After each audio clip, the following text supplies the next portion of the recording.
আসসালামু আলাইকুম, সবাই কেমন আছেন? তো আমরা আসছি আজকে ফালা বানানোর জন্য। আমরা ২০টি ফালা বানাবো। তো এসেই আমরা আগে মাপ দিলাম। মাপ দেওয়ার পরে আমরা রড কাটছি। কাটার পরে ওই রডগুলোকে আবার আমরা রিংয়ের ভিতরে ঢুকিয়ে বানবো।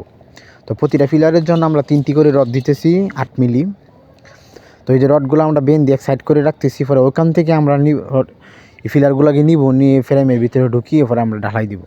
তো ঢালাই দেওয়ার আগে আমাদের একটু কাজ আছে ফ্রেমের মধ্যে। ফ্রেমের মধ্যে অনেক সময় ময়লা থাকে, ময়লাগুলোকে আমরা পরিষ্কার করে নিব। নেওয়ার পরে আমরা কেরোসিন তেল অথবা মোবিল লাগাবো। লাগানোর পরে আমরা এই পিলারগুলোকে নিয়ে ফ্রেমের ভিতরে ঢুকিয়ে ফেলে ঢালাই দিব।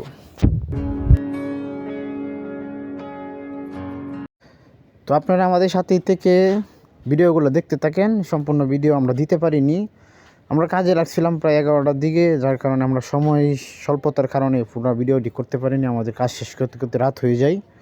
ফুল ভিডিওটি আমরা দিতে পারিনি। তো যতটুকু ভিডিও দিছি দেখে যাবেন। ভিডিওটা ভালো লাগলে লাইক কমেন্ট শেয়ার করে পাশে থাকবেন, আমরা যেন আরও ভিডিও করতে পারি। ধন্যবাদ সবাইকে।